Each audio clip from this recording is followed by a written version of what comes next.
Join me as you and I you take a journey to become better writers together and geek out.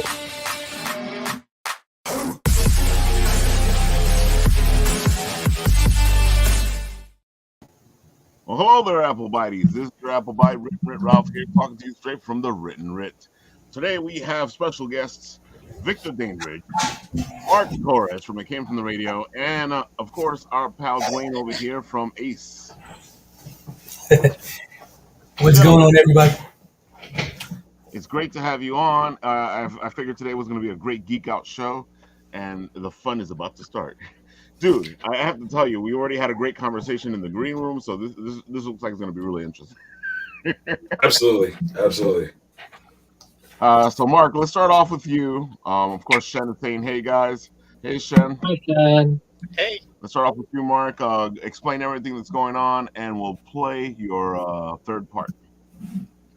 Well, we're in the final 3 days of my campaign on Crowdfunder. It's for the book Designated, about some aliens fighting over a power source, and they have the war leads to Earth, and some people get involved with that, and they get superpowers, abilities from that.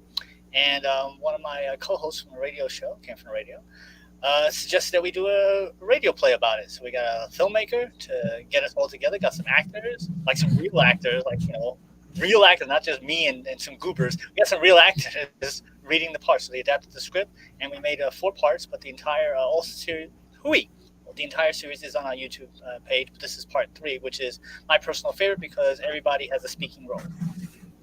There you have it, folks. This play was fantastic. We played all 4 parts, and here's a replay of part 3 so you guys can have a little taste of it.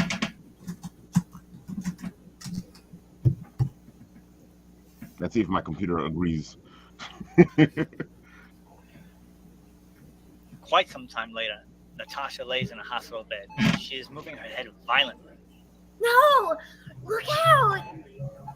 Natasha wakes up to see Dr. Precipicus standing above her. Relax. We thought we had lost you, but you're fine now. Natasha, in a hospital gown and wrapped in bandages, has tubes sticking inside her body. Her leg and arm are broken. Her head is all bandaged up. You can still see her face. What happened? Where am I? You were involved in a massive collision outside the hospital. I'm Dr. Precipicus. I've been taking care of you. No, you mean an accident? All I remember is this light. I tried to avoid it, but... Don't worry about that right now. Just be grateful you survived. There were a lot of people involved who didn't. How many died? Just consider yourself one of the chosen few.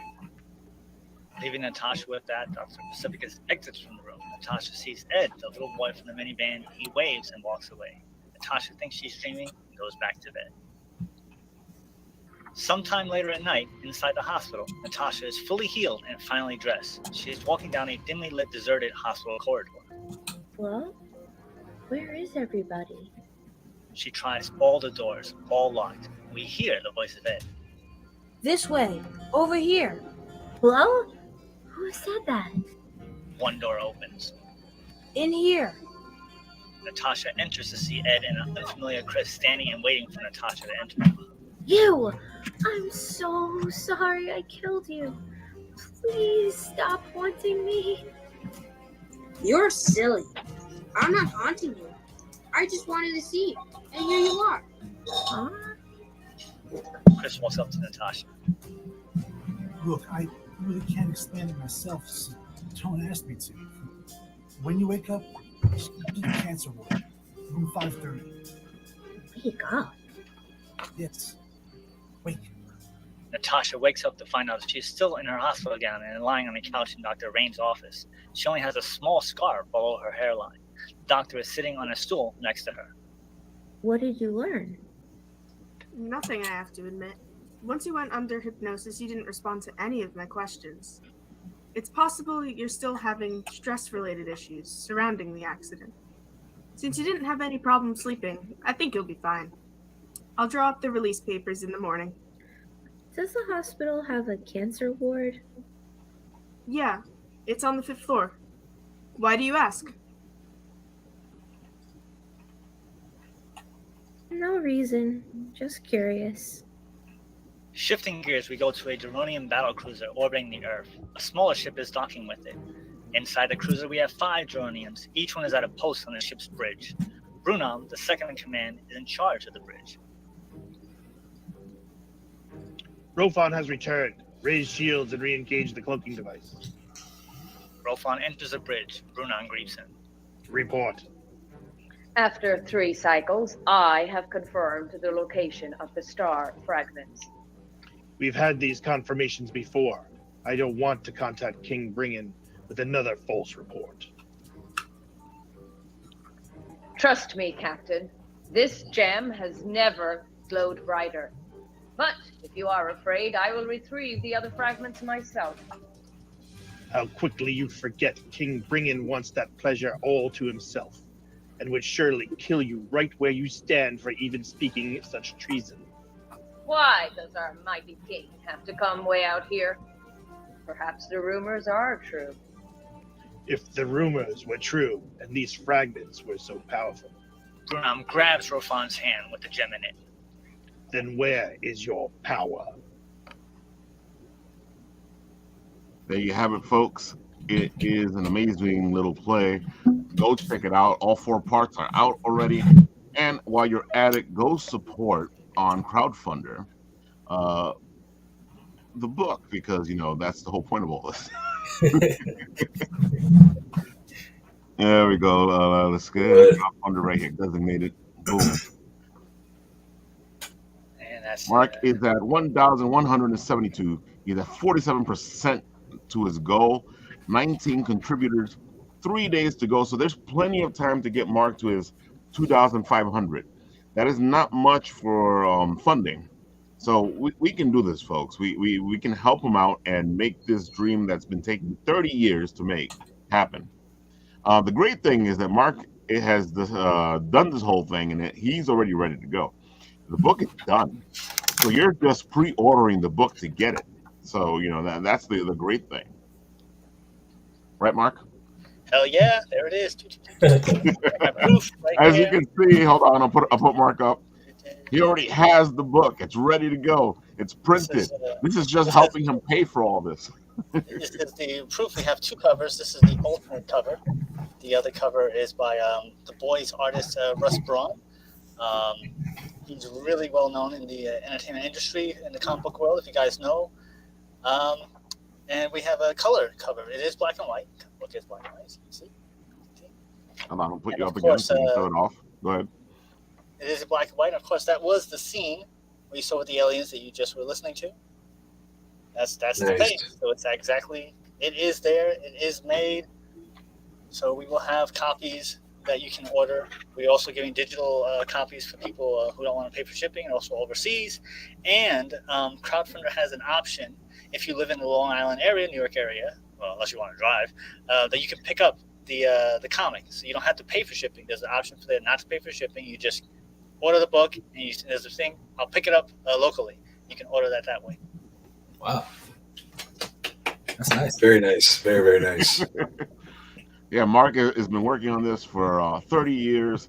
It's the whole reason he started It Came From the Radio was to make this dream come true. So come on, folks, let's help him out. Exactly. I wanted to be in comic books forever. I went to a comic book school, and I thought that the best way to get into and make connections to get a book published was do a radio show. And the radio show just kind of took off when the book didn't. Here we are 20 years later. We just celebrated our 20th anniversary on the radio like a month ago. Yeah, it was 2 months ago now. It was February 14th was the 20th anniversary. And the only reason I know that is because the first episode we were talking about was the Daredevil movie, which came out February 14th, 2003. 2003. Whew. Man, That takes us back. Yeah. I like 2003. It was a good year. The only person that actually thinks that movie wasn't that bad. I mean, hold that. I mean, that's your claim to fame. Like, do that. There's nothing wrong with that. Yeah. It's got to be at least You one. know, It's got to be at least one. if that movie didn't come out and we didn't cover it on our first show, I would have no idea when we started. So There that you go. alone is the only reason why I appreciate that movie. That's a good pin to remember it by, though. You know? Oh man, dude, it's been a long journey, and you know it kind of showcases the passion that goes into making these books. Some people think, oh well, you guys just started. No, this started like when I was a little kid, and that's what usually the story is. This started when we were little kids. Exactly. Yeah, and the thing is that the book, those pages that I was showing you, they were drawn like 20 years ago. These pictures were actually drawn 20 years ago. Wow. That's crazy. And they were inked around 2007, 2008, 2009. So the story was written and done. The pencils were done. The inks were coming along. And then we had the stall. We had the life come into play. And then stuff happens. And slowly but surely, I'm able to get to this point. And thanks to crowdfunding, I'm able to get this done. I tried a Kickstarter. And we were unsuccessful because one thing I realized is that you're not supposed to put the actual price you need to get the book done because it's really expensive. You're like, nah, man. And then also people who don't know anything about the comic book world, it's too complicated to figure out Kickstarter because you have to sign up and you have to do a whole bunch of extra steps as opposed to where we're doing now, which is crowdfunding. You just, boop, you hit the button and you're good. So while I would love to be an ambassador for crowdfunder, and I would love them to pay me every time I say it's an awesome site, I'm not. I just find it to be better for me. Well, I gotta admit, like when we were here for that first week, I went to donate like while we were on the show, and that says a lot because when you're handling the show, there's a lot to pay attention to. I wouldn't have been able to handle anything complicated. So there you go, folks. It was that easy. Very I true. just went and did it. There you go. Oh man. Well said. So Dwayne, tell the folks who you are since you're guest hosting today. Let them know all the beautiful stuff. Come on. What's going on, everybody? My name is Dwayne Robinson Jr. I'm the owner, creator of Animation, Comics, and Entertainment, LLC. Currently, we have our Kickstarter available for our Nightfall, Michael's Awakening, issue 3 issue out right now. We also have our other comic book series, the Salvation series, and we also are working on our Brook City series as well, coming up in 2 months. All right, let me press the button and see what happens. Hello, welcome to my Kickstarter campaign. My name is Dwayne Robinson Jr. I am the owner of Animation, Comics, and Entertainment, LLC, or ACE for short, and I'm here to talk to you about the Nightfall, Michael's Awakening series. In this video, we'll be talking about issue 3, but to get the backstory on what's going on, please head to our story section where we talk more about issues 1 and 2. Please enjoy the video, and I'll see you later. Right from the beginning, Michael and Vivian are still shocked that someone was able to take Diana and Victoria away so quickly. And they both take it very hard, Vivian more than Michael, because she is the protector of the family and feels that she let them down. Together, they formulate a plan, ready to get their family back. When Michael finally arrives, meeting Lucien for the first time, seeing his family all tied up, Michael becomes enraged and he rushes out to attack Lucien without any thought. But Michael will soon understand that Lucien is not someone that can be taken down easily.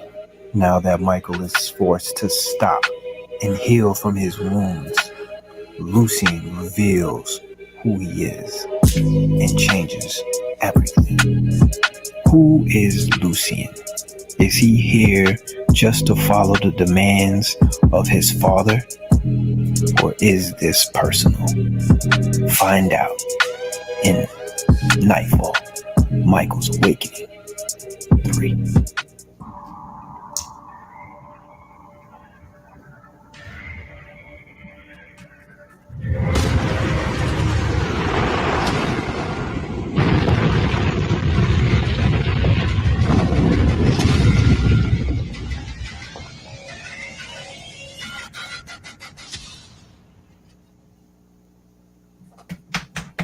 Somebody has some good production values. Right. I wish. That would be so much easier. I could just hire someone and go, "Hey, just do this, man. You know, just do the stuff, and make it look." You know, I just try to use what I can. You know what I mean? I learned a long time ago in business that sometimes you have to infatuate the positives and hide the negatives. You know what I mean? So you do what you can with what you can, and that's pretty much what I do. You know, I use my personality to make the video more entertaining as best way as possible. You know, and still make it informative for what's going on in issue 3.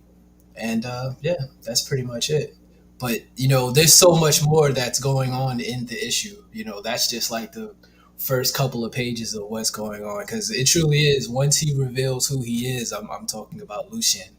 The whole story really changes from there, because it goes more in depth on who this person is and why he's there, and he has really an alternative motive to why he's really there than what you may think, and it really changes the whole story upside down. Very cool. Puts a different perspective on the characters that you see there in the corner, which is his mother on the left, Diana, and then his sister Victoria, aka Tori.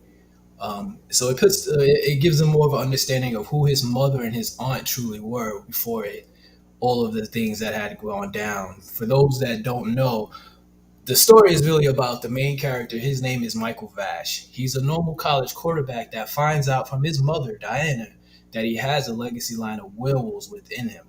Now, in the first issue, it's up to him to believe that what she's saying is true or not, because although he loves his mother, when someone or anyone tells you that, hey, you have a legacy line of werewolves within you, you're not going to just go up and go, oh, okay, let's just do this now. You know, you're going to have some doubts. So there's some things that happen, some turmoil that happens in issue 1 where he's kind of on the doubt. But during his birthday party, that's when the truth finally comes up. And from there on issue 2, it basically goes in more in depth on what exactly is a legacy line and how it differs from other werewolves that reside within the world. Because for Michael and his family, because they are a legacy line, they basically can turn into their like and form at any time. They don't need the moon. They don't need any type of special whatever. They can turn whatever. That's their special ability, opposed to the halflings or the other werewolves that reside within the world.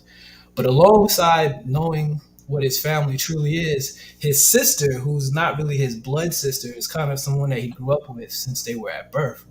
She tells him that she actually always knew what he was, and that she is actually a witch. And it goes more in depth on why she's so special as well. So his whole family, basically, except him, knew the truth. And it's basically his journey on trying to understand his family and trying to get a hold of this new ability that he has.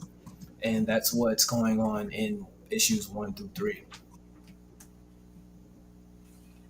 Very cool. Very, very cool. Appreciate it. We can't hear you, Ralph.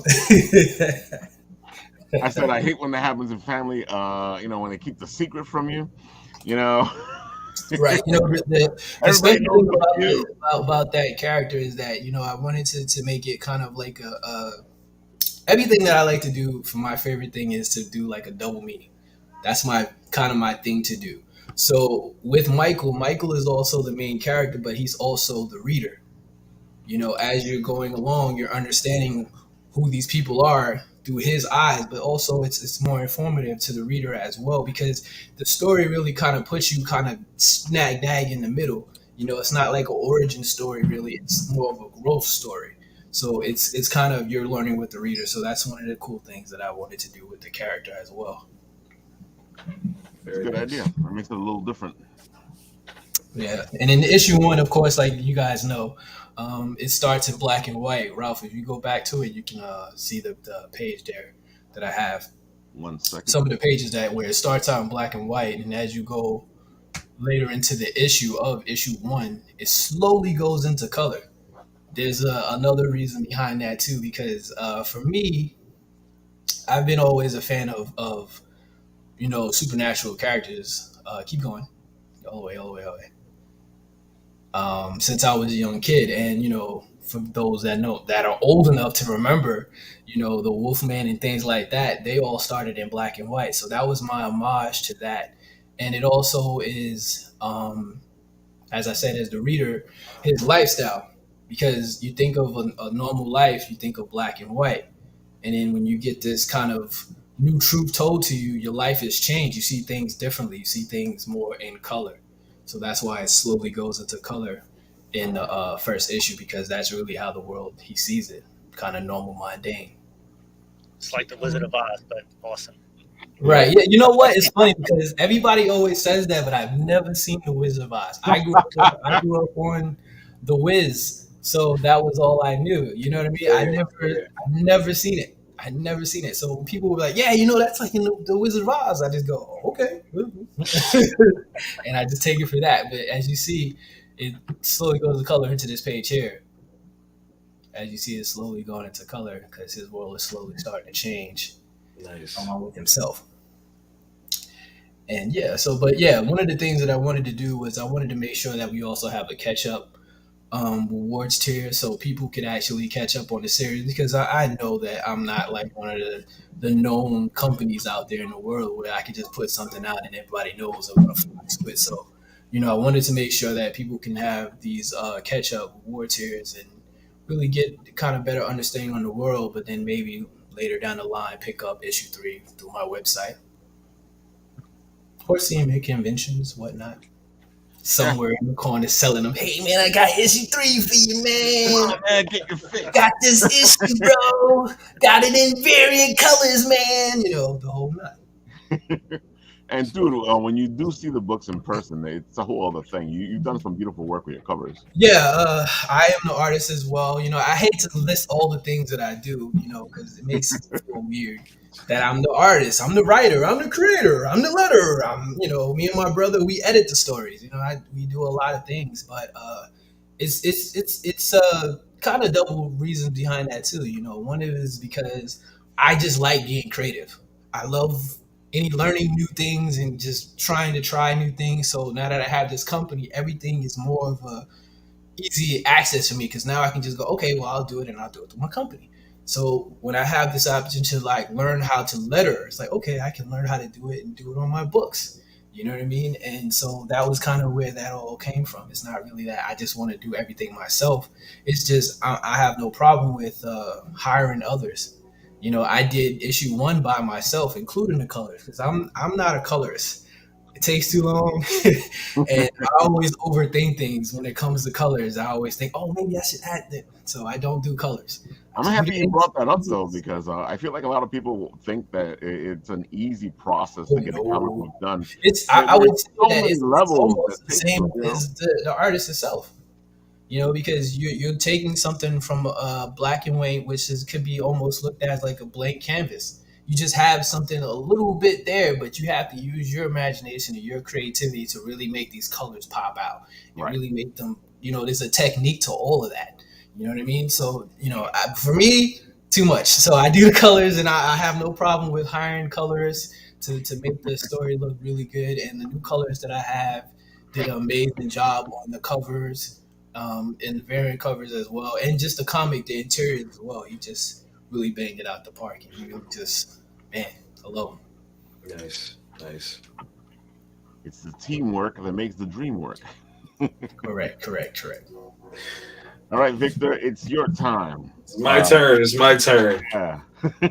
Tell the people, give them the spiel. Go ahead. All right. So I am Victor Dandridge, the hardest working man in comics. I am the proprietor, the mind behind Vantage and House Productions. I've been full-time self-publishing for the last 13 years.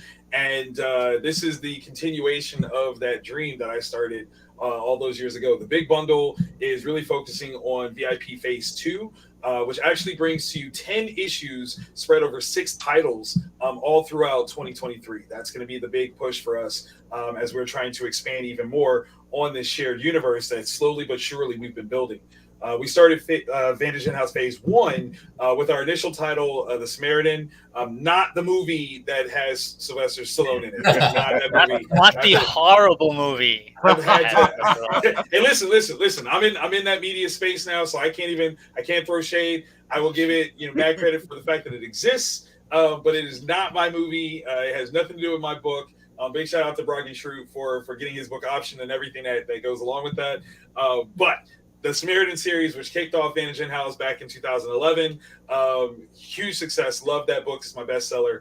We followed things up with Origins Unknown. Then we followed that up with The Trouble with Love. And then our all ages kid-friendly piece, Winter Care Presents The Kindergartens, set the foundation as standalone stories. That's what their intent was individual standalone stories that you could read, love what you got based on your readership age, because we create things for all ages, teen, young adults, and mature. So we try to have something for everybody. But the question ended up being, well, do these books connect?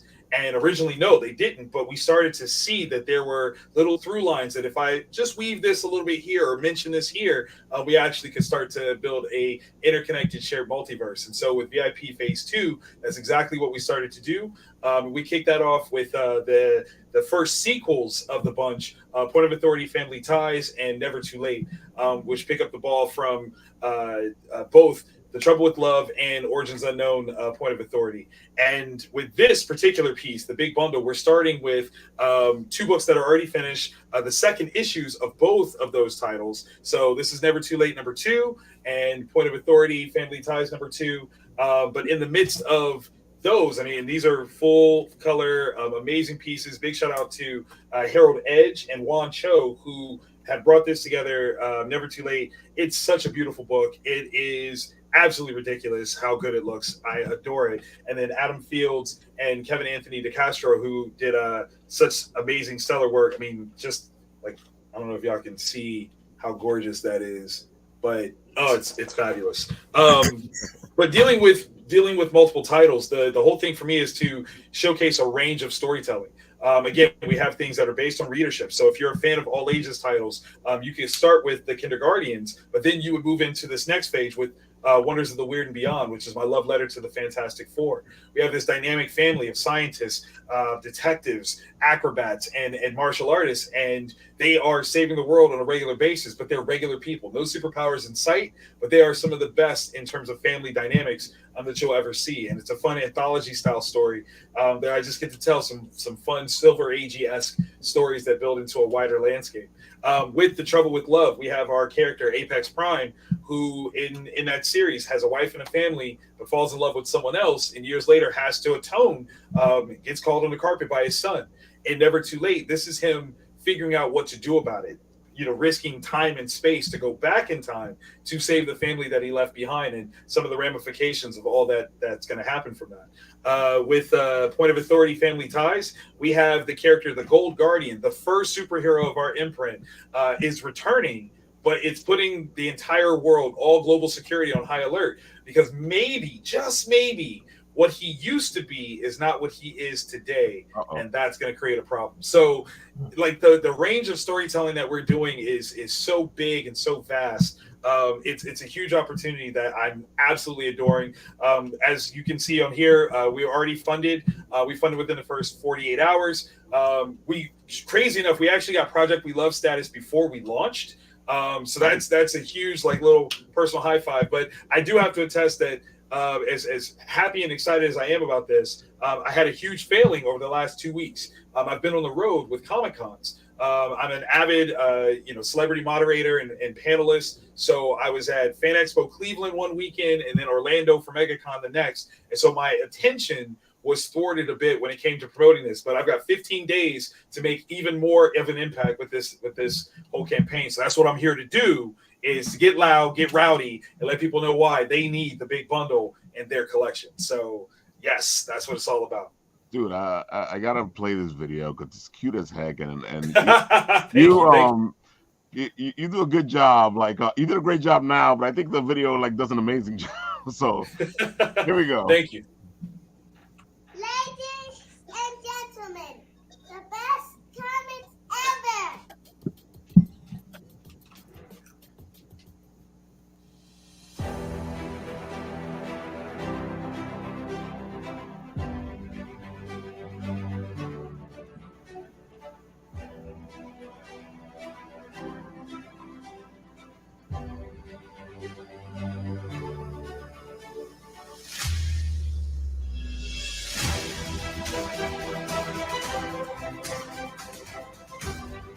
To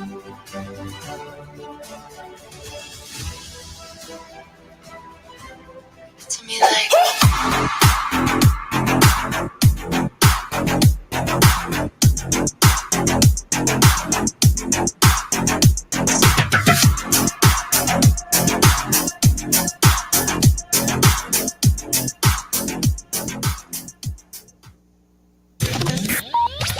Victor Dandridge, the hardest working man in comics here, welcoming you to my 8th campaign here on Kickstarter, The Big Bundle. I'm super excited for this one. This is going to be the biggest project that we have done through Vantage In-House on this platform. The whole point of doing such a massive drop of books is that I recognize that Kickstarter is a very sacred place, and you don't want to reuse that platform too often without giving the most to your backers and supporters. And that's what we want to do right now with the Big Bundle. We have 10 amazing issues, over 6 titles that are coming to you throughout the rest of the year. We're dropping things quarterly. It's going to be a very simple sort of release schedule that we have detailed down below. But I want to tell you a little bit about what's coming.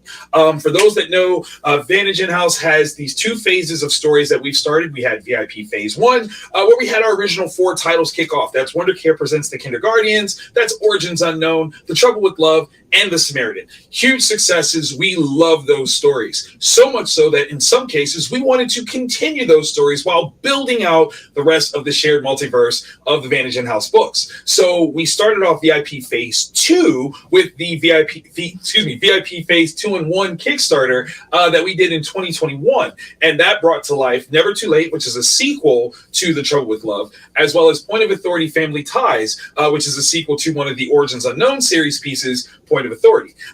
So with this campaign, I'm so excited to say that we will see the full completion of both of those series. Never Too Late actually gets 3 entries. We have Never Too Late issue 2, 3, and 4, dropping 1 in each of the different seasonal categories. We have Point of Authority Family Ties. We're starting off with issue 2, and of course its finale in issue 3 coming in the summer. And then we're dropping 4 new #1 titles. Things that are going to expand the Vantage In-House universe in such a wild, varied way. We're not just talking linearly in time, but we're talking specific story beats that will just flesh out even more of this shared universe and the different things that we have going on. And the part that I'm most excited for, the thing that is just really just getting me quaking in my boots here, is that this is all leading up to the road to No Win. What is No Win? Well, No Win is a project that I've been thinking about, dreaming about, building for years. And it's going to basically pit 2 of our pivotal characters against one another. We're going to have Apex Prime and Smith clash, and this is going to be the road that gets us there. So obviously we want you guys as excited as possible about these wonderful, amazing books that we've got coming up, because we're taking you to some big places, and we can't wait for you to read it all, love it all, and enjoy it, because we know that you will. I'm going to stop talking. You guys scroll through, check out all the cool things, and thank you so very much for checking out this campaign. Thank you so much for supporting all things Vantage In-House, and of course, for supporting me, the hardest working man in comics, Victor Dandridge. I will see you guys next time. Bye!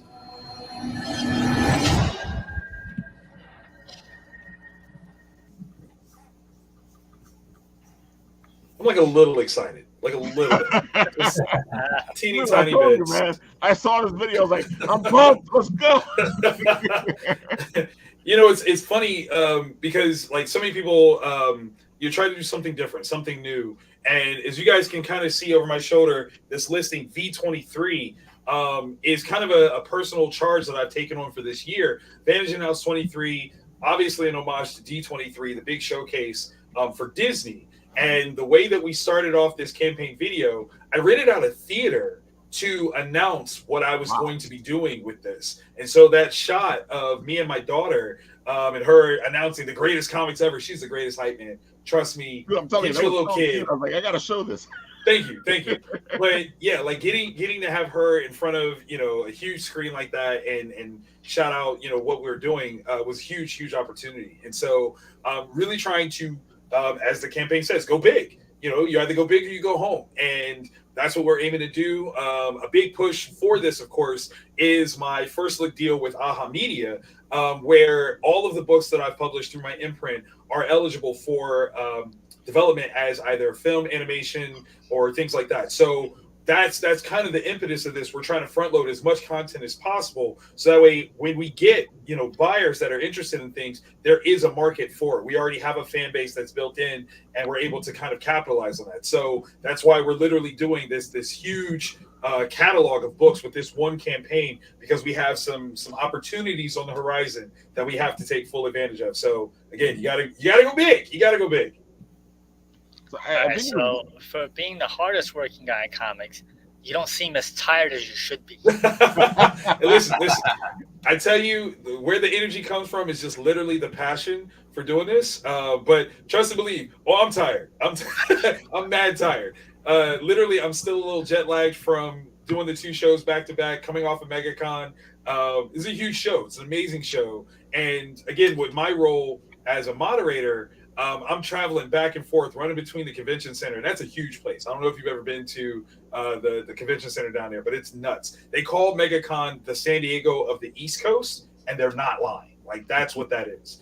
And getting opportunities like I did. Like, I was on stage with Rosario Dawson, Shamik Moore, Sonequa Martin Green, Tara Strong, like some phenomenal folks on the celebrity side, and then also hosting panels for Frank Miller, Jeff Loeb, Jeff Johns. So it keeps me on my toes. But that's obviously like taking that passion and putting it into my work.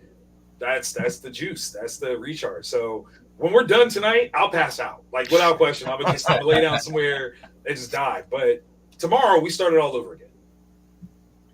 I was gonna say, Mark, you should be tired too. You just came back from C2E2, so I'm very tired. Yes. Love it. Yeah, but both of those locations aren't like across the street. No. You travel, you do the thing, See, but Victor had the pleasure of being in an airplane. I drove. Oof. Oh, you're crazy. Yeah. No wonder why I'm not driving to Florida. No worries because of that. Yeah, and you're based in New York? Yeah. So it was like a 13-hour drive. Yeah, I was gonna say 12, 13. Woo! What's the most you've ever traveled for a show? I drove to California. I drove to nice San Diego Comic-Con one year. Yep. Wow, that's incredible. No, that's awesome. I like that. You like driving, I hope. I do enjoy driving as long as no traffic, but still a gruel. Oh yes. Yeah, I've heard a lot of things that say that trip to California driving is madness. It was an experience, like, it's something that if you like to drive, it's something that I would say you should do at least once in your life, because just driving across and just seeing everything and how weird and different it is, and yet how similar it is to New York. Yeah. Like when you're driving through the desert, that's, it's a single road and it's desert, and desert is the weirdest experience to do that. And then the little things you see along the way, like, it's completely non-comic related at all. This was in 2008 when I drove down there. I went to this rest stop, and you got to go where the truckers go, because truckers know all the good stops. That's right. I went to the rest stop, and it had the water, soap, and hair dryer all in one thing, so you didn't have to move. I'm like, this is the greatest thing ever. That hasn't caught on everywhere yet, but that is a dope one. Yeah. You said that was 2008? Right. 2008. It was like this giant tub thing. You stuck your hands in, the soap came down, the water came down, and it dried you all in one shot. You didn't have to go anywhere. Wow. Why isn't this the thing everywhere? And yet, here we are, how many years the later? government stepped in and it's like, that's too much. No. Yeah, Men in Black came in like, you didn't see that. You didn't see that at all. That's too easy. Oh, we're not going to get in trouble for telling that story. Like, we got to look over our shoulder now. Marco, come on, missing now. Like, we were supposed to talk about it. That's amazing. But the real question is, would you do it again? I would love to do it again if I could. That's awesome. You're mad, man. Yeah. That's awesome. Yeah. I knew Mark was going to say that. when it's in you, man, you can't help but want to do that again. That's amazing. I think the longest one for me, I drove from here to Austin, Texas. And that was about 17 hours. So not quite as far as cross country, but it was a decent clip. That's as bad as C2E2. So, Victor, I see what you're doing, and I've thought about it before, where it makes sense to do something where it's a bigger project, one Kickstarter. Yes. You're handling multiple books, and I've seen other people try similar things. Mm-hmm. Why don't you think more people don't do it? Well, I mean, to be fair, to produce multiple books in the independent market, it's tough. We don't have the same source of returns, investment opportunities. Like it's harder for us to do that. And so I definitely recognize that I'm breathing, rarefied air with even attempting to do multiple books, let alone as many books as I'm doing.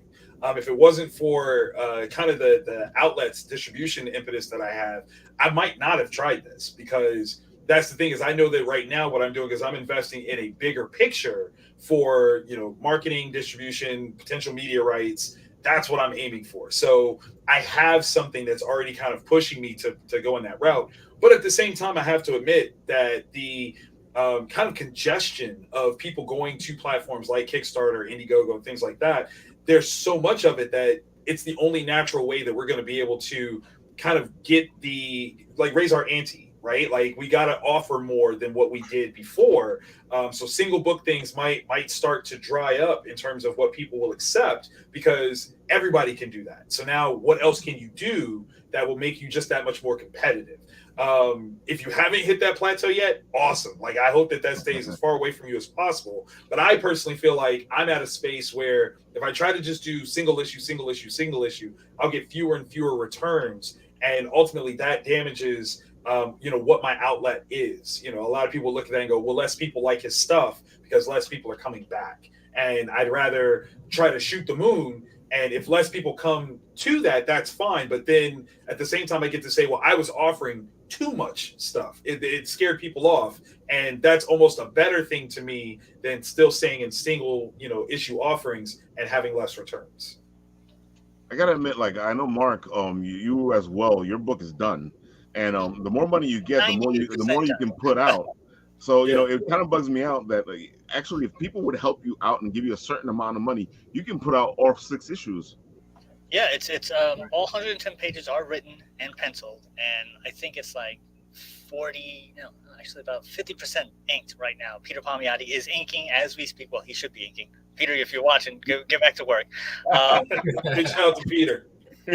But yeah, he does the inking, so it's just lettering that I really have to worry about, and that's a cost. And then printing, which is another cost. And so if I reach certain milestones, I can just be like, hey, here's the 2nd issue for free, here's the 3rd issue for free, because it's ready to go. That's awesome. I found that amazing, because again, it's something that's not happening out there, and it's funny because you figure people will be like, wait, free? So that means if he gets more money into this crowdfunder, then we're not paying for an extra book. He's just giving it to us. Yeah, I forget who told me. They're like, you're in such a unique, weird position where you have a majority of the book done, where a lot of people don't have anything done and they have to actually take whatever time to do it. But like it's here. I actually have the pages right here. Well, once the Peter's not working on. But it's such a weird thing that I can offer so much, and it's hard to convey that. I think that's the biggest problem, because when people think Kickstarter, either it's already all done or not anywhere near being done. And I'm in that kind of a gray area where it could be done, but I gotta get a couple extra bucks to get it to that point. I don't know that magic number, or else I would have already done it before 30 years have passed. But yeah, so this was actually an experiment, because when we did Kickstarter, that was obviously the way to go, was Kickstarter. Right. And then I was on another show, Indie Comics Explained, with J.D. Calderon, and the president of Crowdfunder was on the show. Nice. And he was talking about it. I was like, wow, this seems like this is something that I should have done the first time. Mm-hmm. And I reached out to him, and I went on the site. And like I said, I believe I might have actually done better the first time had I had used Crowdfunder straight. Right. But it is what it is. And I figured, let's see what happens. And I'm able to actually get one more step closer to getting the full thing done. So that's an accomplishment for me. Nice. I have the books going to be already printed. I already knew I was going to get them printed ahead of time. So that was one other step that I didn't have to worry about. So it's just pre-order the book, give me the money, we're good to go. You're going to get your book. So then we'll see what I have with the excess of the amount of books that I've already printed. Well, I'm going to print. The date is this weekend. I'm going to get a printer this weekend. And I have 3 conventions set up.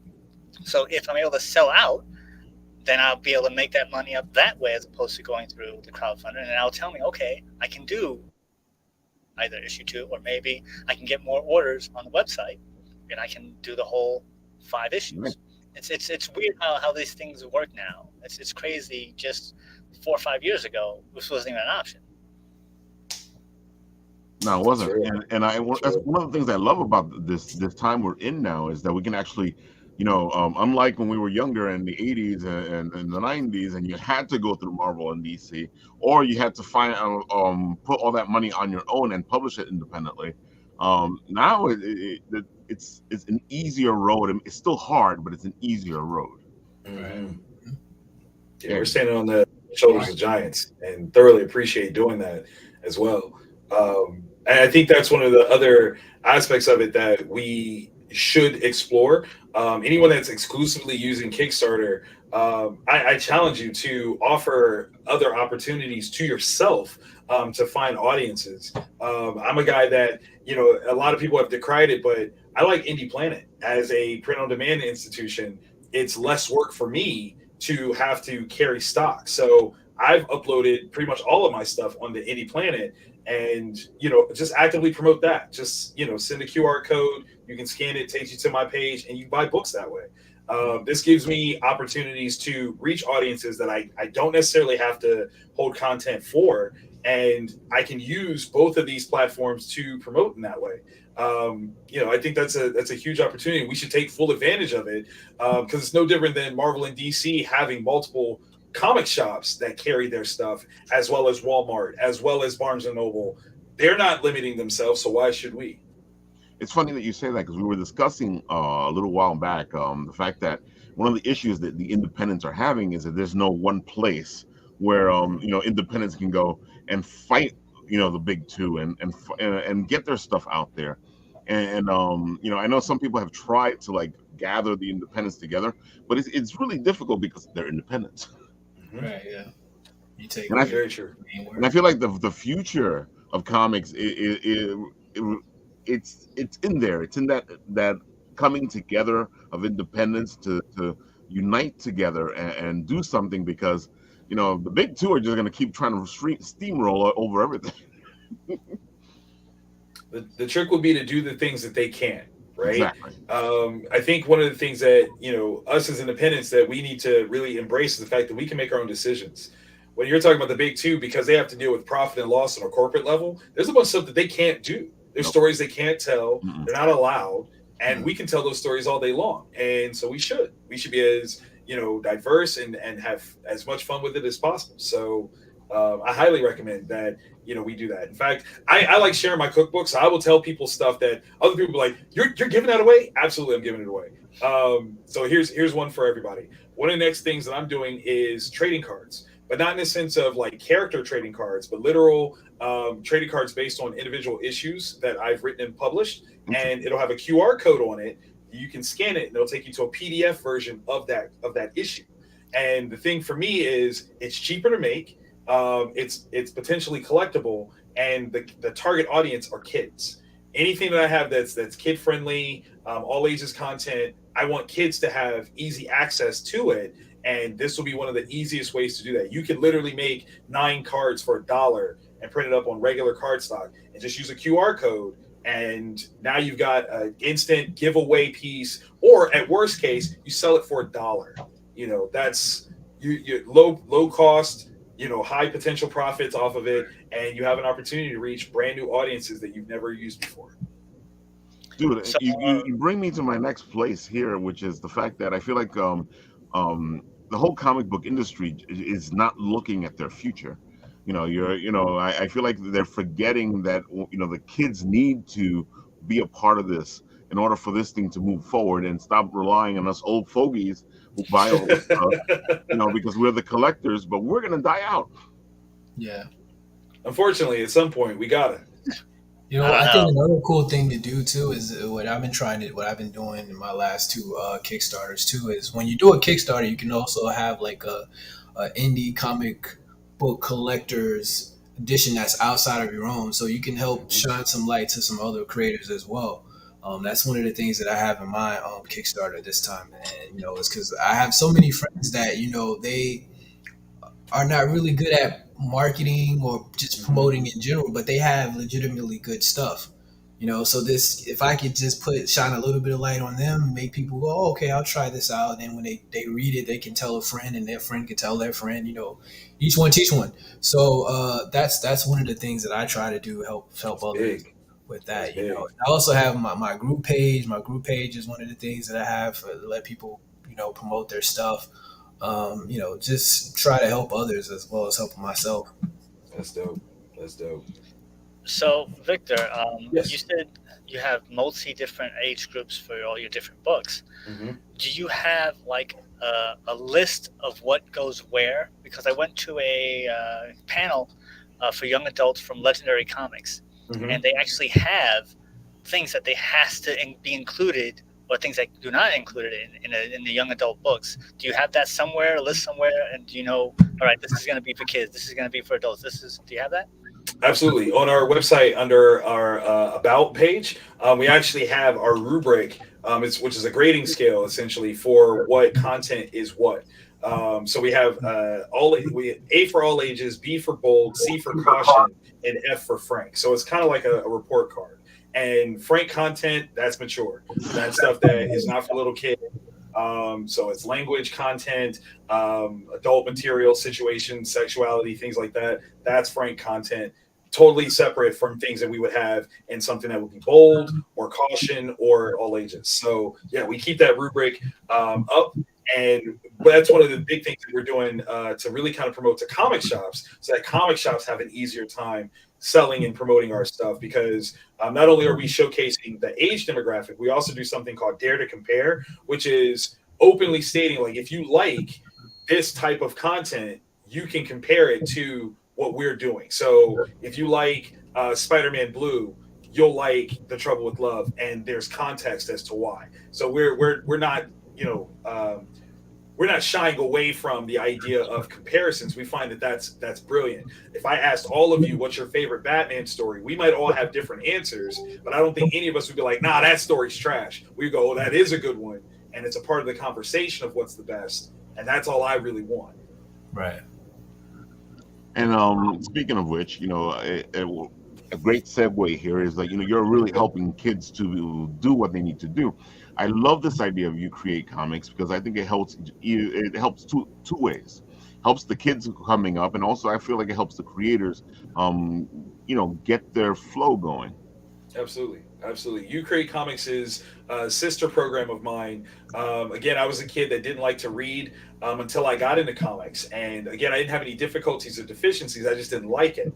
And I recognized that there's got to be other students that are like me. And so I launched this program to basically use comics as a promotion tool for education and literacy.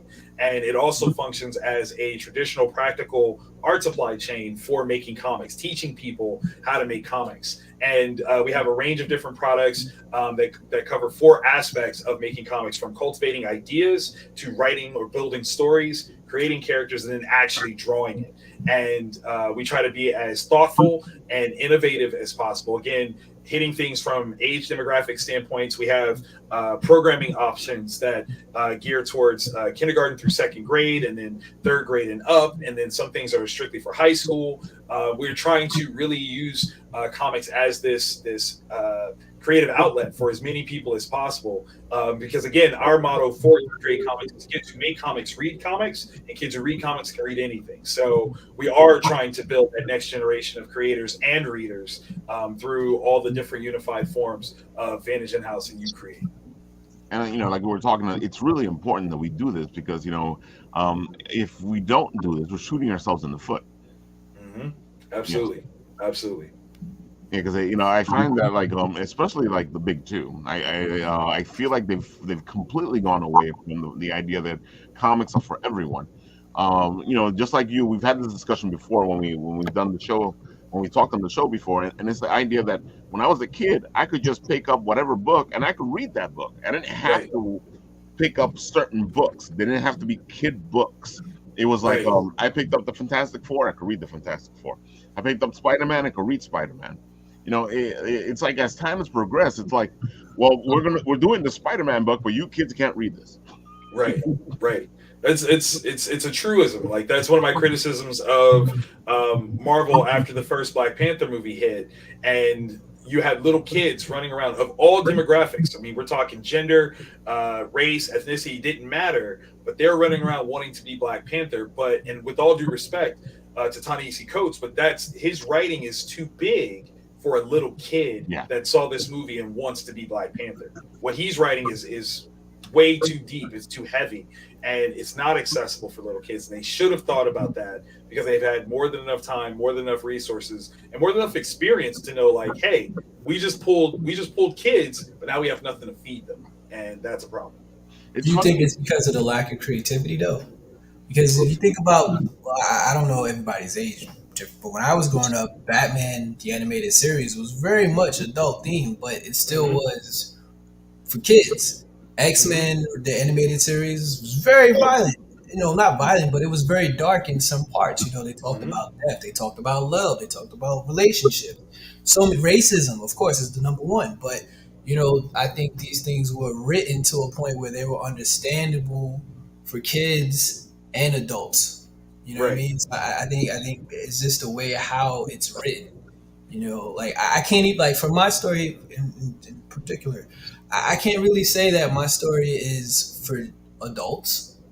It's not necessarily just for adults. Look, young kids can read it. There's no like really gory sex scenes or really crazy, you know, gore in the story, even though it's a werewolf story. And there is action, you know, but it's not. Anybody can really pick it up and enjoy it. You know what I mean? So I think it really comes down to just the way how it's written and the creativity of how it's being told.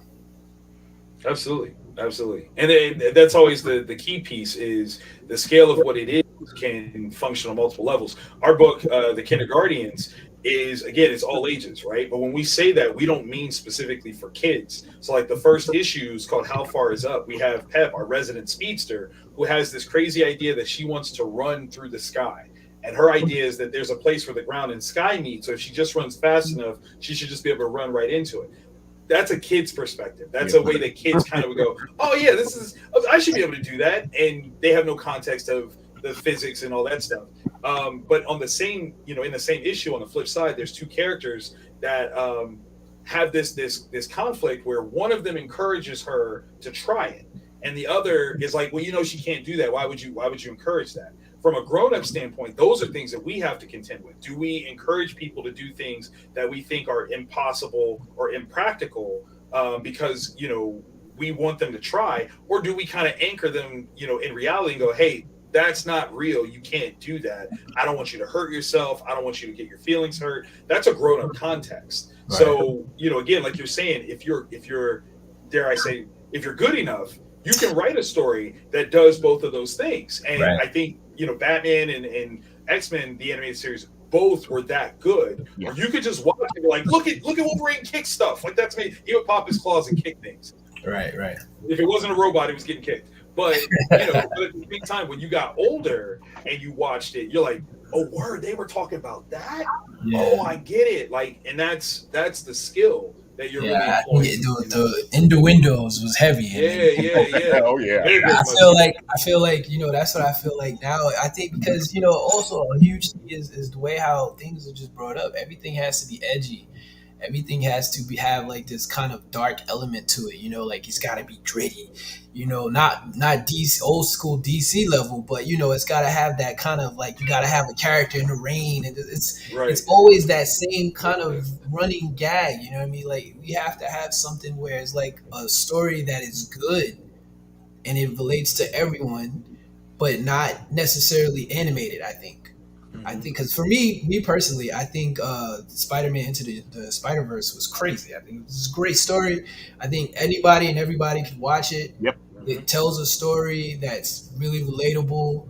It checks all the boxes. Exactly. But I think not everybody looks at animated movies like we might think of an animated. Right. So for me personally, I don't think there's an age for animated movies. I've seen animated movies where it's adult themed and anything in between. So I feel that, if we can make a movie like that, but live action, then, it might cater to everyone.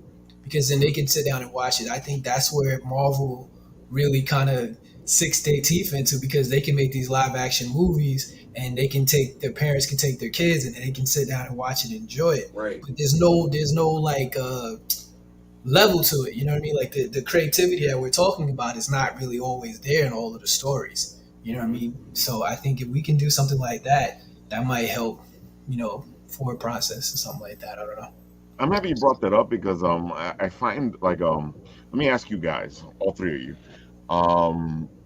I feel like the fan has gotten to a point now where they're getting in their own way.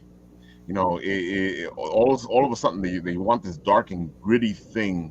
Like Marvel will do a movie and it's fun and it's happy and has jokes in it, and the fans are like, it's not dark enough or gritty enough, and I'm like, dude, it's a comic book movie. What the heck? Right. So what do you guys think about this? 'Cause I feel like the fan is beginning to like kind of like, and then they'll go and bad talk this movie, and they're like, well, they'll make more movies. I'm like, no, if you bad talk this movie enough and they don't make money, they're not gonna make any more movies. Right. Mm-hmm. I I don't know. I mean, I feel like when it comes to the whole Marvel and DC, when it comes to their movies and their difference in tone, I think it's a good thing, right? I think that you should have that kind of choice where you know what you're getting, because that's what their source material is. You know what I mean? I'm a huge, oh my God, like huge fan of sticking to what you did to get you there.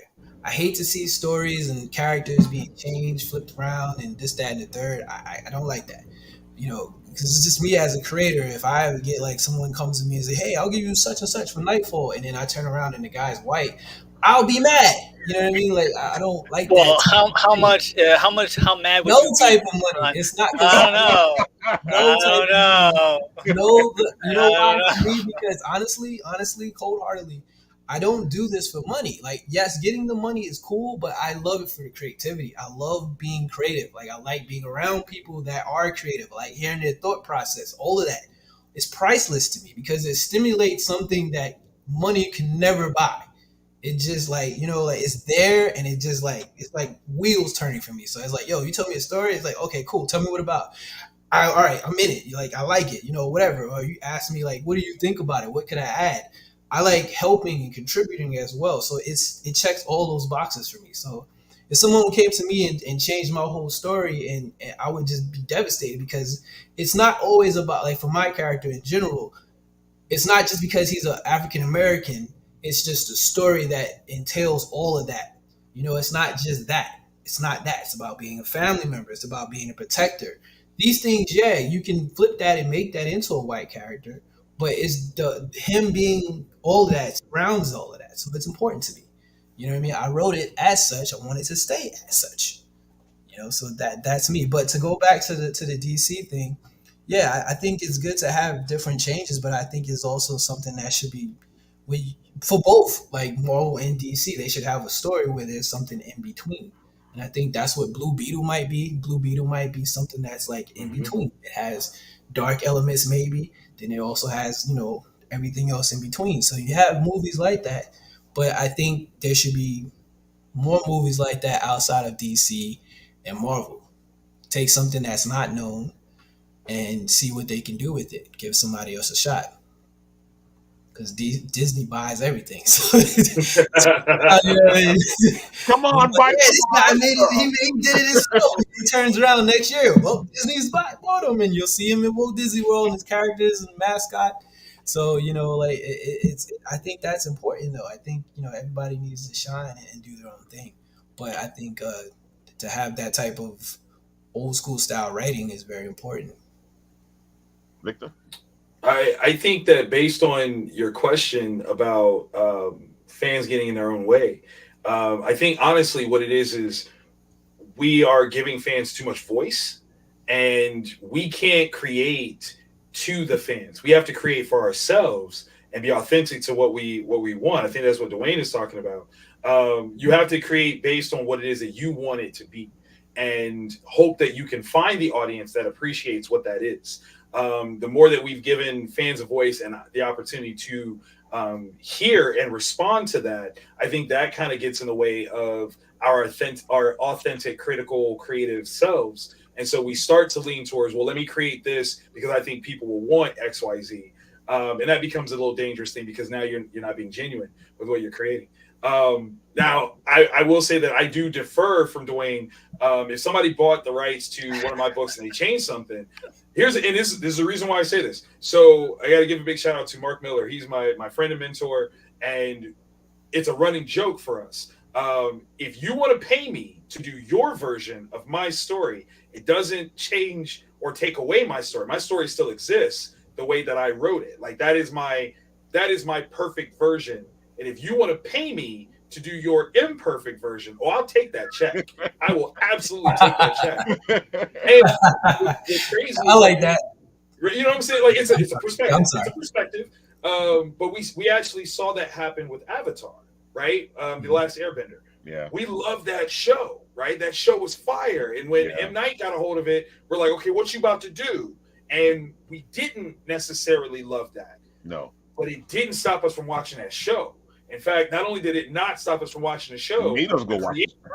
They made another one, right? And we're like, and that's fire. Like, so right. when you get to a place where you can go, I did my part and I'm comfortable with my part, I think that will give you a little bit more opportunity to be like, all right, you want to do this subpar version. Okay, you can do that, but you only get so much cosign from me because I'm not feeling it because you did this. But then you can still just go right back to the source and go, hey, if y'all didn't like that, buy more of this. Buy more of this. I let them have their chance, and this is what they did. They fumbled, but instead I'm going to reinvest the money that they gave me, and we're going to do this. We're going to do this bigger. We're going to do, sometimes it's a matter of playing the game, and it's playing the game smartly so that you have the longevity to do exactly what you're talking about. When you want to make it the way you want to make it, I'll take that check, and then in 5-6 years, I'm gonna do it this way.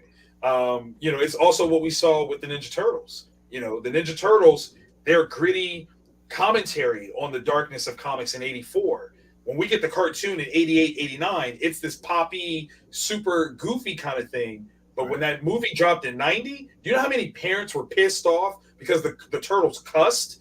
And they're like, that's not what the show is. But everybody that read the comics like, that's what it was that we thought we were getting with the cartoon. Exactly. That's why the second movie was what it was, though, was because people got pissed off at the first one. And so they went back and they did it a little kid friendly. So, I mean, and again, when we talk about best Turtles movies, we're literally talking about the first two. We don't talk about 3. 3 happened. Oops, we're sorry. But like, that's kind of the framework. If you really take advantage of the opportunities, you can do so, but you got to be authentic to yourself. You got to create as you want to create, and you can't let the fans dictate. Because I think one of the other things is that when you allow fans to dictate what you're creating, they hold you to an expectation. You are to create for everybody, but you can't. You have to create for the audience that you're intending to create for. Will that exclude people? Yes, it will. Because if I'm creating for this group, I'm not necessarily creating for this group. And if that's a problem, then the challenge goes back to, well, then you have the opportunity to create for that group that I left behind. Mm-hmm. It's not that I'm forsaking them. I'm giving you the opportunity to create for them because you already called out that they need something to be created for them. So here you go. So it's always about how you respond to that fan question. And I'm a big proponent of stay authentic. If it's not where you want to go, don't go there. That's the truth. Mark? So Victor, I think hit it on the head. It's all about perspective. Mm-hmm. You have to look at social media. You have to look at the people who are actually saying things. It's not necessarily the people who are actually consuming the product. What you have to do is wonder about how much money it made. That's the bottom line. Mm-hmm. So if the fans are getting in their way, it's because the vocal fans are saying this thing. There was the Netflix guy. He said something that was very interesting. He said, "We'd never cancel the show that wasn't profitable." Mm-hmm. It's real. That's real. Right. That's why Dave Chappelle was able to do so many comedy sketches. Exactly. I mean, people was like, yeah, cancel him. And he made another one, and he made another one after that. So. I think Dwayne. I think Mark's frozen, but Dwayne, you brought something up that I've talked about before. Never can. It's true. There we go. I'm back. Well, he called back up. There we go. Go ahead, Mark. He was speaking too much truth.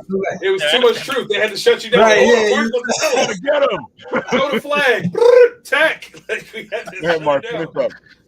I was on such a roll. So basically, if it costs X amount of money to make and it makes X amount of profit, then you make another one depending on how much profit you make. It doesn't matter if this is Rotten Tomatoes has, or this is the worst rated thing. It's only worst rated because a certain amount of people go onto that website and complain about it. Yep. I watch a lot of crap. I watch a lot of good stuff. I don't go on social media and say anything about it. But am I paying for it? Maybe, maybe not.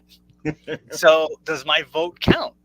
Maybe, maybe not. Right. So if the vocal fans like, oh, this is too dark, oh, this is too happy, then like, oh well, we better course correct for what people are saying and not as to what the actual money is, you're gonna have problems. Look at Morbius.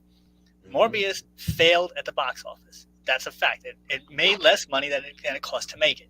Right. But it got the social media memes about it's Morbin time, and Sony was like, hey, it's getting a lot of buzz. Let's re-release it in the theaters. And it made negative money again. Like, somebody was not paying attention to how it was not making the money the first time, and then they're going to re-release it. They did it 3 times.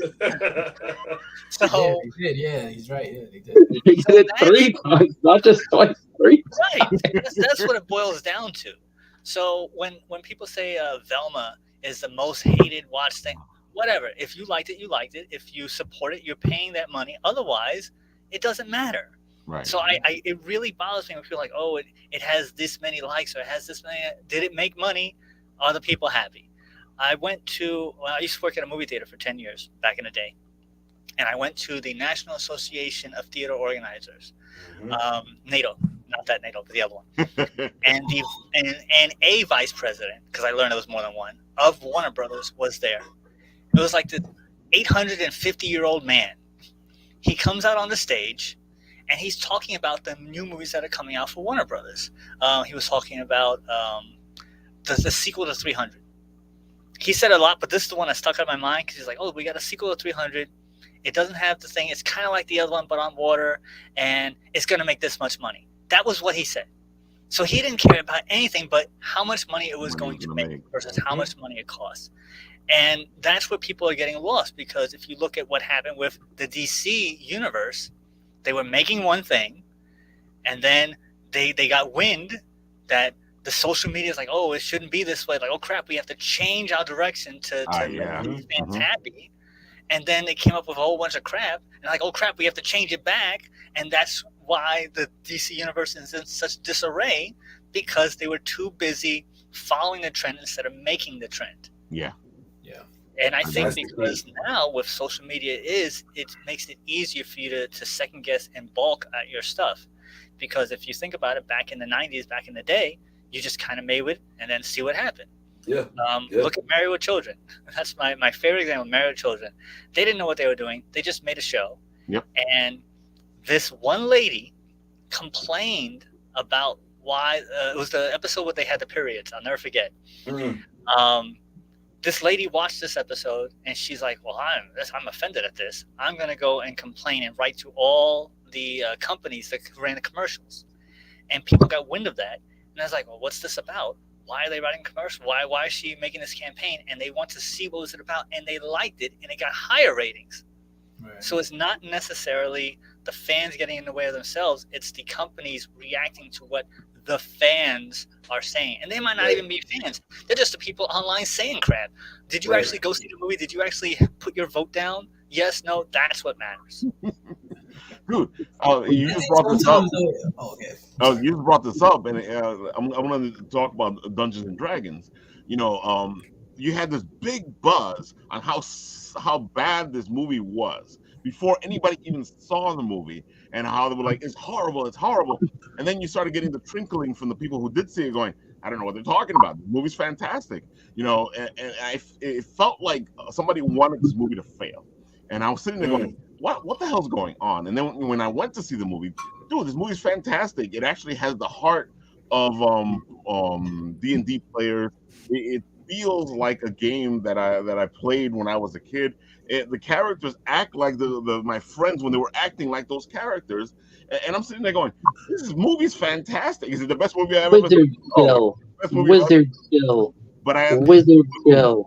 It was fantastic. It was a great fantasy movie. It was a great Wizard movie. Bill. It was, dude.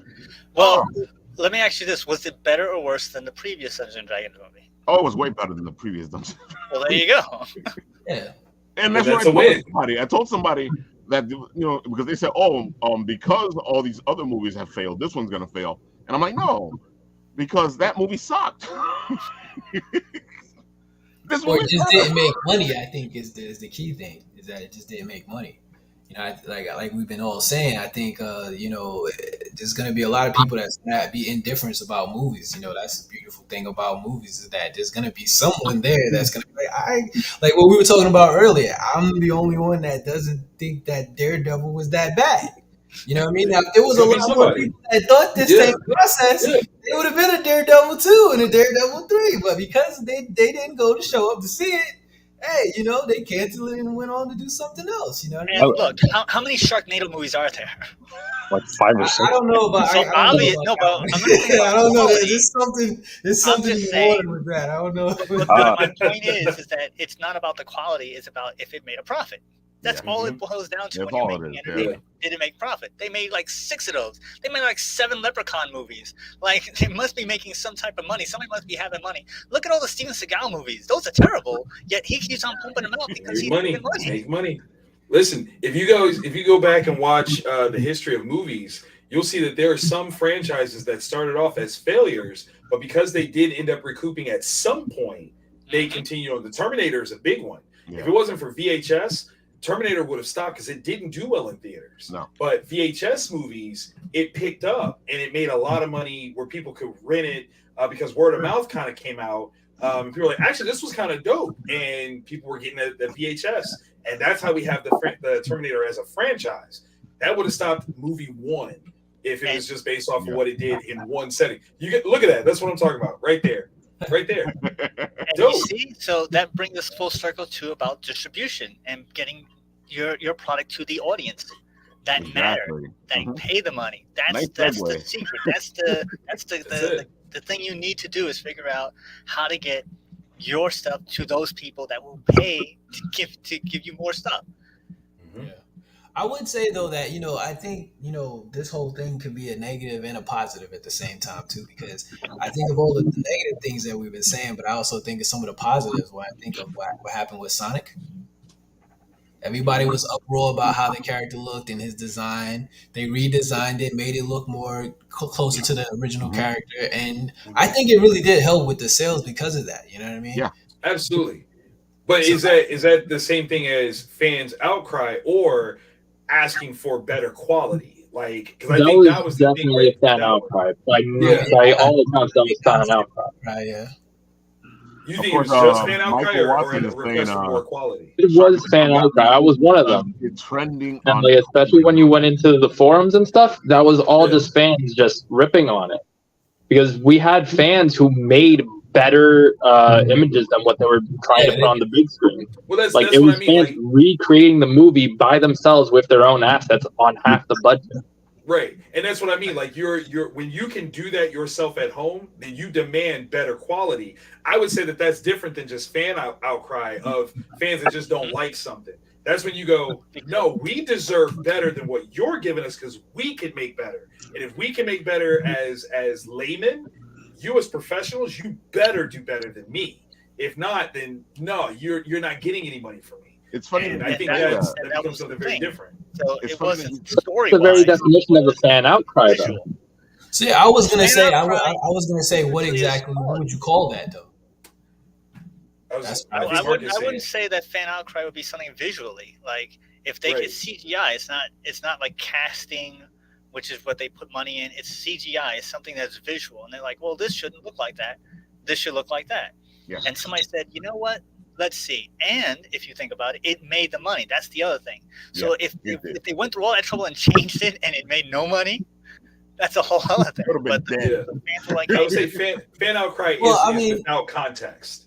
That's fan outcry. If there's not context behind it, so like you said, like you when you look at it, you go, we don't like this because we could do better than that, and it's not what it even looks like. Like you're not even trying. Like you're basically calling them out for being lazy and attempting to be like, well, we just gave you something, you should take it. And fans go, no, I don't have to take it just because that's what you're giving me. No way.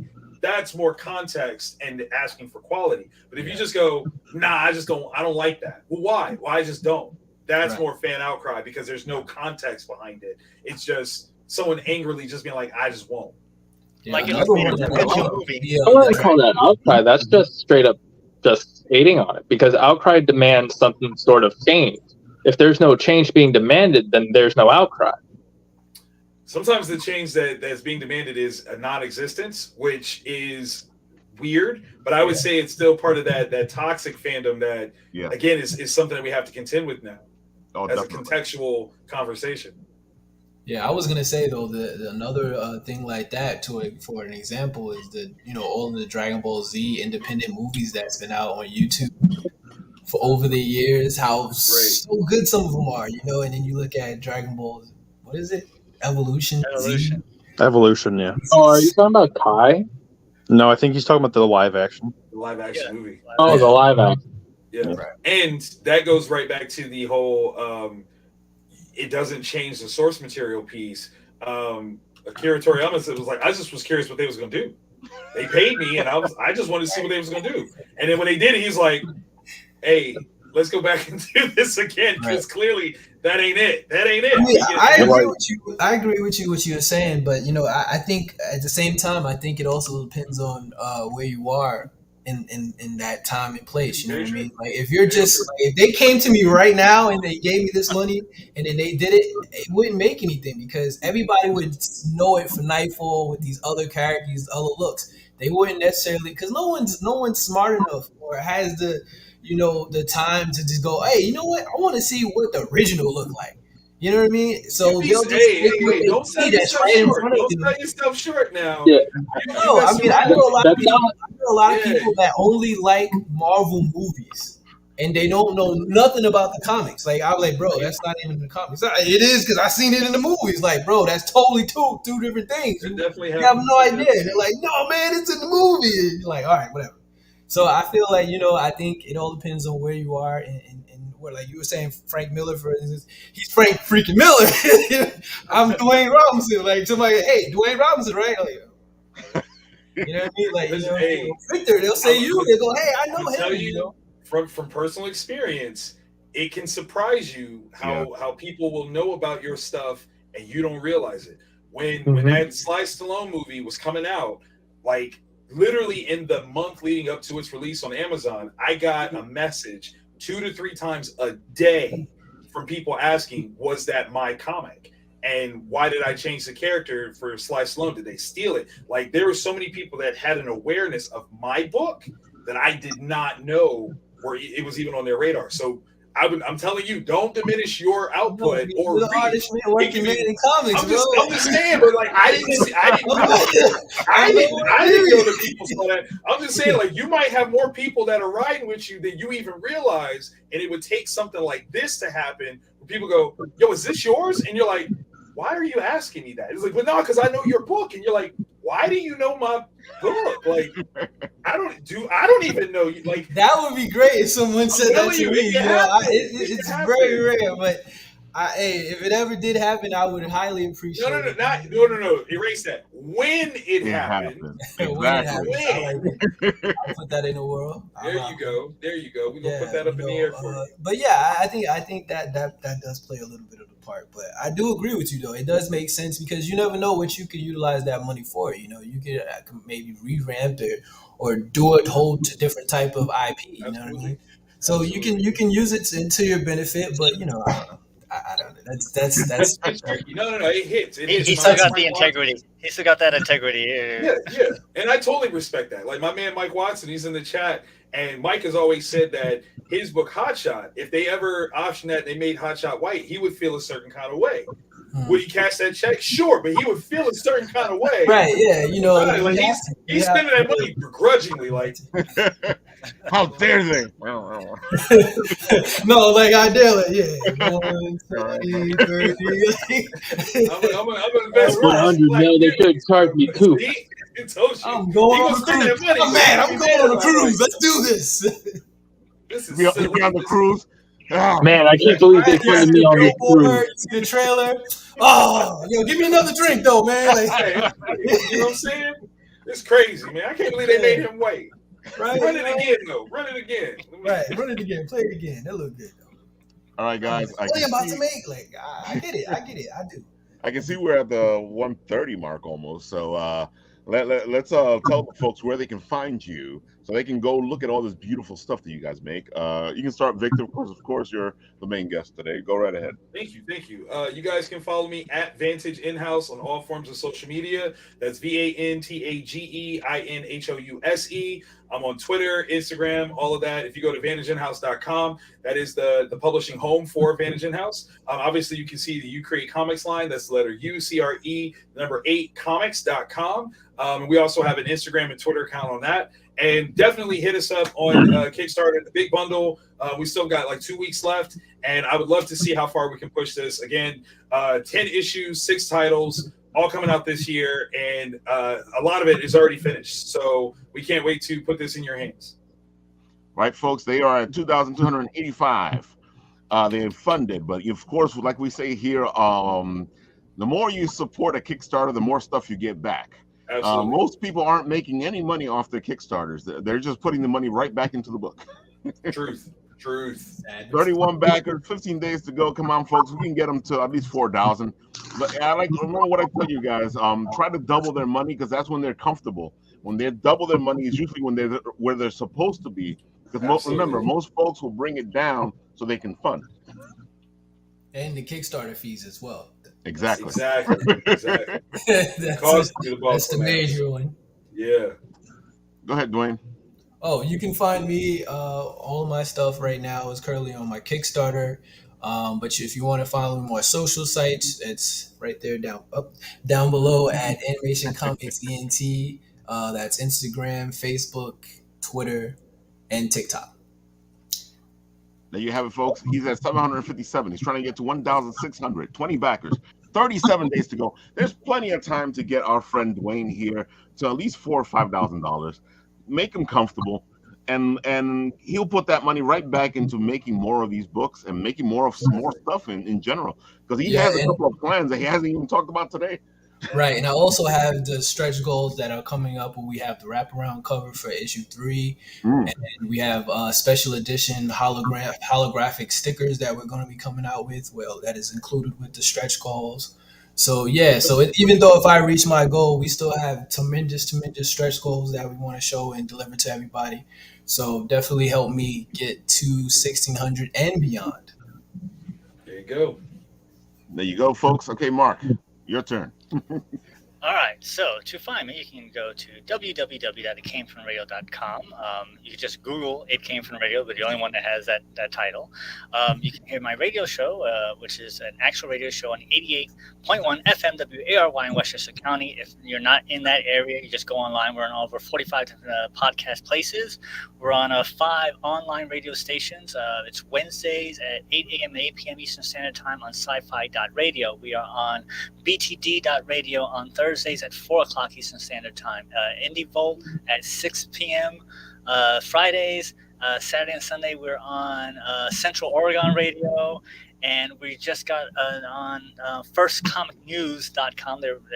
It's a website that does comic book news, and they actually have a link to all of our shows. And on top of all that, I have a comic book out, Designated, which is a project that I've been trying to get made for 30 years. Yes, 30 years. The book was written back then, penciled and partially inked, and it is done. The first 22 pages are out. Like I said, I'll get it from the print. I got my proof, so everything is going forward with that. You go to Crowdfunder. We are a staff pick on Crowdfunder, so that's kind of cool that they said, "Hey, we like your stuff." And the other thing about Crowdfunder, which once again I am not an aficionado of Crowdfunder, but even if we don't make our goal, the book is available for pre-order, and the store will stay up. So even if we pass the 3 days, we don't make the goal, you will get your book. You can order it after the goal has passed, and you can still get your book sent to you. You can follow us on Facebook and Twitter. We have an Instagram page, but I haven't touched that in 100 years, and that's AK from the radio. So that is us. Do folks, again, if you don't have the money to support any of this stuff, sometimes you can support by $1, because it actually does something. The more you support something, the more you put into it, the more it puts it in a whole different place and lets the book be seen. And of course, sharing is caring, folks. And sharing is the most important thing out of everything that we're talking about today, because sometimes if you don't have the money to do something, somebody else might have the money, but they would never have seen it if you hadn't shared it. Exactly. And if you go down just a little bit, you see the other cover that we have, the main cover. Beautiful cover. There you go, right there. That is the Russ Braun cover. Nice. That was an amazing piece of work, and that's actually the original piece of artwork is available on the campaign as well. So if you want that, take it home. It is on there. You hear that, folks? You can even own the original art. What else do they have to do here? Yeah, right. For my Kickstarter, the lowest is $3. All right, $2 on oh yeah, that's right. Kickstarter was $2, wasn't it? Was it $3? No, I'm talking about for mine started at $3. Oh, it's not $3. But you can donate $1. I'll take it nonetheless. Hey, $1. Oh, see, you want to take the $1, but you don't want to take the $1 million. I'm cheap, Hey, you got something's better than nothing. Give it to me. I'll take it. Thank you very much. I will have a Coke and a smile. These donations of $1 actually help out the algorithm, because the algorithm is what lets you find certain books. And if there's more people supporting, the amount of the number of people that support the book help the algorithm and helps the book be seen even more. So if you got $1, put it into that freaking book. The $1 you would have used to get that soda at McDonald's that they no longer charge $1 for, you can give it to. There you go. Well, mine's still $1. Wait, your McDonald's still has a soda for $1? Yeah. Oh. Nice. Well, lucky. Lucky bastard. That's use it for soda. Go to Nightfall, Michael's Awakening, issue 3, and put that $1 into my pocket. Exactly. I appreciate it. Save your life. Don't forget, Dwayne is going to be at our live show, which is at the East Meadow Public Library in May, the second Wednesday. We have, courtesy of the East Meadow Public Library, that's www.eastmeadow.info. We have a live show in front of a studio audience. You come down, it's the second Wednesday of every month. So come on down. And like I said, Dwayne will be our guest in a May show. And next week, Wednesday, we're going to be there at the East Meadow Public Library in East Meadow, New York. And we have Trek Long Island's event organizer going to be a guest on our show, and for everybody in attendance, you have a chance to win 2 free passes to that convention. It's like $100 value. So you come on down, you get a free raffle ticket just for coming down, and you can actually leave with 2 passes to that convention. And the headliner at that convention is Doug Jones. So you want to meet Doug Jones, get a chance to meet for free. You live in the area, come on down. And of course, at MCon, you guys are actually going to do the radio play live. That is correct. At the MCon, which is going to be on the 22nd and 23rd of this month, we're going to have the entire cast come down to do a live read of the comic book, which I will have for sale physically at the convention. And it's also a free convention, East Meadow Public Library and East Meadow, Long Island. That is a lot of pluses, folks. When do you get free con anymore? All right. Now we do the crazy thing where we showcase 10,000 Kickstarters. You're welcome. Jordan, you have 5 minutes to do all 12. Go ahead, Jordan. Go. Which one are we starting with? Just start firing them. All right. I put you gave us 12, so you have to do it. Shush. What? Bukake? Is that what it's called? Bukake. Hit the button. Let's see it. There it goes. I don't think we want to see that one. Murder Bukake. Murder Bukake, made by Garrett Gunn of Good Boy, We Eat Gods, Postmasters, etc. This is his first foray into X-rated comics. Starts tomorrow at 1 p.m. Eastern time, and that's all I will tell you. Starring I'll take this Warner's opportunity. greatest super I'm couple. sure that's gonna make a lot of money. I'll take this opportunity to say another important thing. Anytime you see one of these notify me things, go sign yourself up. This is another thing that helps the algorithm. Anytime you see a notified thing, make sure you follow, because this will put the whatever the book is into a good place when it starts up. Because it's another thing that helps the algorithm. Yep. All right. So the next one is Grandma Chainsaw. Go. Yep. So, TLDR. I'm just going to shorten this because I don't want to give too much away. Teenagers, car breaks down, stranded in the middle of nowhere. Kind of looks like Ohio. It is Ohio. I'll take that. That's where I'm at. I mean, so am I. They meet up with Grandma. She's kind of crazy. She has a chainsaw. Check it out. Dude, this is insane. You guys have to check out Grandma Chainsaw. It's just wow. I wonder if the Grandma Chainsaw will have a crossover with the murder people. That'd be interesting. I don't want that. I don't want that. It is on the table. But that did have 22 days to go because Ralph took it down too quick. Hey, it's not my fault you didn't say what you were supposed to say. Usually you say that part. I do say that part. I'll give you that much. All right, then. What's the next one? And of course, we get a booty shot. Yes. This is. Scroll up. That hurts. Maybe I should have done that. Right? That probably would have helped you out. That would have got you instantly. Gaslighters number 6, Nightmare Machine, and Skateland number 2. I don't know too much about this. I ordered a hardcover of issues 1 through 4 the other day. He's sending it to me from Hawaii, so I guess we'll see. TLDR is from Source Point, so it's good. Actually, it's not. It's not. It's not good? No. No, it's not for Swiss Point. It's not. Why are we talking about it? Let's skip it. Oh, dude, all I know is that there are 23,000, so something's happening here. No, Right? There's a lot happening right there. That's all. Whatever Mark, I'm you, gonna draw your character like that, so you. whatever you do, don't scroll down. That's not good. There's like more power to this guy. He managed to crack the code. More power to him. There's like 40 X-rated covers on that page if you scroll down. That's it. Oh my god. He figured out the algorithm. Next pretty Tuesday. much is the algorithm. Victor, that's a you whole have other booty show where we comics can like talk that? about the fact that I mean, that ain't for me. Oh my god.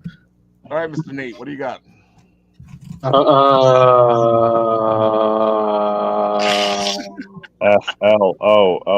Didn't submit anything for tonight. Is that everything? All right, go back to Victor. Let's see some good stuff. I didn't see that. Nathan wants to say he loves this version of Hellboy and not the originals. Which? The only good one, not the Ron Perlman ones. Oh boy, another one. Go now. Flushmallow. Like, subscribe, follow. Yes. Yep, Flushmallow is an amazing artist, and she does beautiful stuff. She worked with Bitsy Tandem in order to make the beautiful Genshin Pokemon pins that you see right here. They look even better in person. Go check out her page on Instagram. Flushmallow is an amazing artist.